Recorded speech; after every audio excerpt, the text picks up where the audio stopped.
Halo semuanya, perkenalkan nama saya Agnes Dinta Astuti. Di sini ada rekan saya Christina Maijo dan Nur Rahma. pada video kali ini kami akan menjelaskan materi tentang analisis variansi. Tonton sampai akhir ya. Tujuan pembelajaran. Yang pertama, memahami konsep dasar uji analisis variansi ANOVA.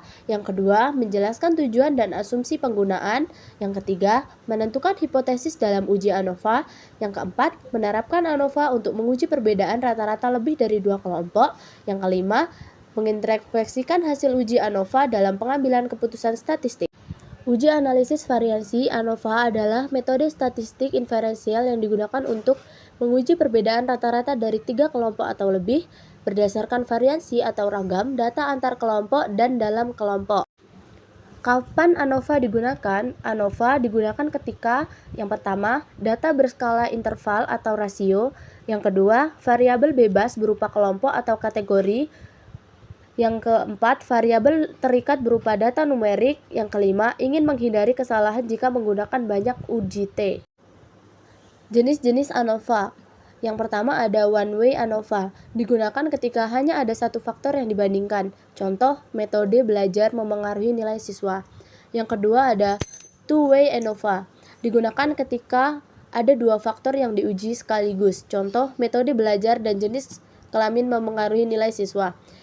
Yang ketiga ada repeat measure ANOVA, untuk data yang diambil dari subjek yang sama tetapi pada waktu atau kondisi berbeda. Contoh, mengukur tingkat stres seseorang sebelum, saat, dan setelah ujian. Yang keempat ada ANOVA faktorial, digunakan jika memiliki lebih dari satu atau dua faktor. Contoh, metode belajar 3 level dikali media belajar 2 level. Yang kelima ada mix ANOVA, digunakan jika gabungan faktor antara subjek dan dalam subjek. Contoh, metode belajar berbeda antar subjek, nilai diukur sebelum dan sesudah dalam subjek. Yang keenam ada analysis of covariance, digunakan jika ada variabel pengontrol covariat. Contoh, membandingkan nilai matematika dengan mengontrol IQ siswa. Yang ketujuh ada multivariate ANOVA, digunakan jika memiliki lebih dari satu variabel terikat. Contoh, pengaruh metode belajar terhadap nilai matematika dan nilai IPA sekaligus.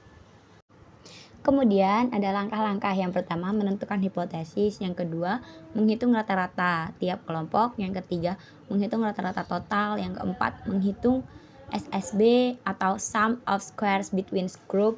Yang kelima ada menghitung SSW atau sum of squares within groups.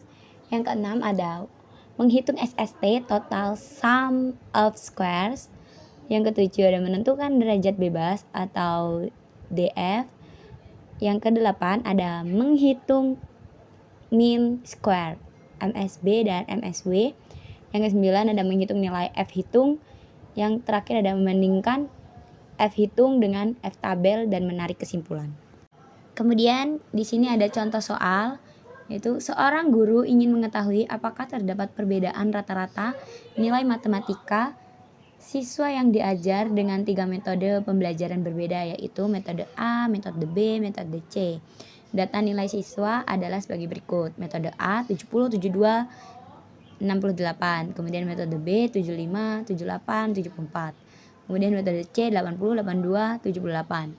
Dengan taraf signifikansi alfa sama dengan 0,05. Tentukan apakah terdapat perbedaan rata-rata nilai matematika berdasarkan metode pembelajaran menggunakan ANOVA satu arah. Oke, sekarang kita masuk ke langkah penyelesaian. Langkah yang pertama, menentukan hipotesis. H0 rata-rata nilai metode A sama dengan metode B sama dengan metode C. H1-nya minimal ada satu rata-rata yang berbeda. Langkah kedua, menghitung rata-rata tiap kelompok. Metode A, X bar A sama dengan 70 ditambah 72 ditambah 68 dibagi 3. Itu banyaknya data dari metode A sama dengan 70. Kemudian metode B sama X bar B sama dengan 75 ditambah 78 ditambah 74 dibagi 3 sama dengan 75,67. Kemudian yang metode C ada X bar C sama dengan 80 ditambah 82 ditambah 78 dibagi 3 sama dengan 80.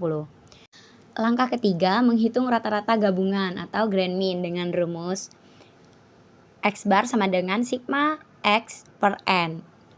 X bar sama dengan, kita masukkan sigma X-nya yaitu 70 ditambah 72 ditambah 68 ditambah 75 ditambah 78 ditambah 74 tambah 80 tambah 82 tambah 78.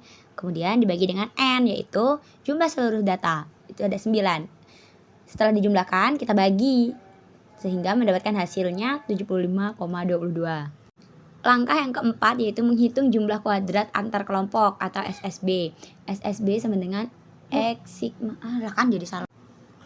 Langkah keempat yaitu menghitung jumlah kuadrat antar kelompok atau SSB. SSB sama dengan sigma M dikali X bar I dikurang X bar dikuadratkan.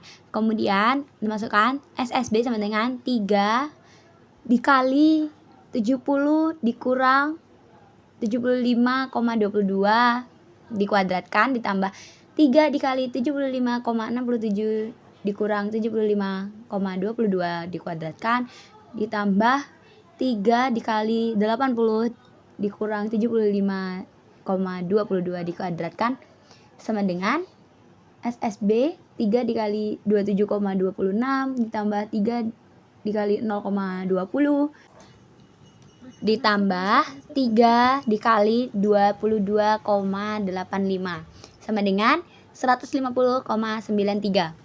Langkah yang kelima yaitu menghitung jumlah kuadrat dalam kelompok SSW. Dengan rumus SSW sama dengan sigma XIJ dikurang X bar I dikuadratkan. Yang metode A itu 70 dikurang 70 dikuadratkan ditambah 72 dikurang 70 dikuadratkan ditambah 68 dikurang 70 dikuadratkan sama dengan 8. Kemudian yang metode B 75 dikurang 75,67 dikuadratkan ditambah 78 dikurang 75,67 dikuadratkan ditambah 74 dikurang 75,67 dikuadratkan sama dengan 8,67. Kemudian yang metode C 80 dikurang 80 dikuadratkan kemudian ditambah 82 dikurang 80 dikuadratkan ditambah 78 dikurang 80 dikuadratkan sama dengan 8. Sehingga SSW-nya adalah 8 ditambah 8,67 ditambah 8 sama dengan 24,67. Langkah ke-6 yaitu menentukan derajat bebas. Yang pertama kita harus hitung DF antara, rumusnya yaitu K dikurang 1, di mana K itu merupakan jumlah dari metode. Karena pada soal terdapat 3 metode, maka K-nya itu sama dengan 3, dikurang 1 sama dengan 2. Kemudian kita hitung yang DF dalam, rumusnya itu N dikurang K, di mana N merupakan jumlah data dan K itu merupakan jumlah metode.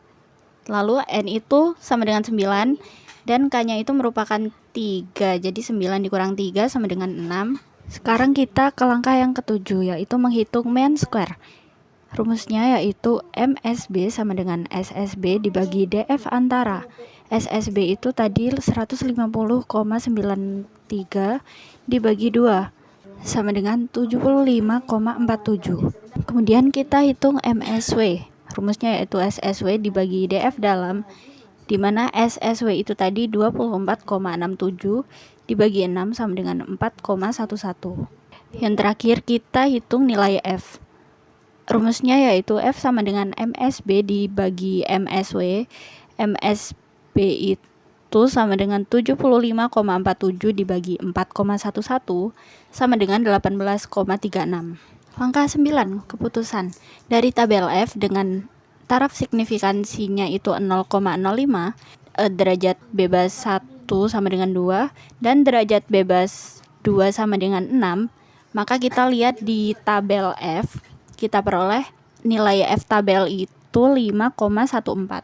Karena F hitung itu sama dengan 18,36, nilainya itu lebih besar dari F tabel yang nilainya 5,14, maka kesimpulannya yaitu H0 ditolak.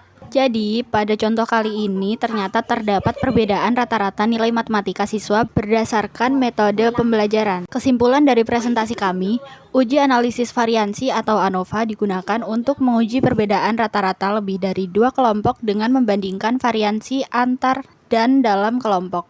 Keputusan didasarkan pada nilai F dan signifikansi, serta memerlukan uji lanjut apabila hasilnya signifikan. Sekian video penjelasan dari kami. Mohon maaf apabila ada kesalahan. Kami akhiri. Terima kasih dan sampai jumpa.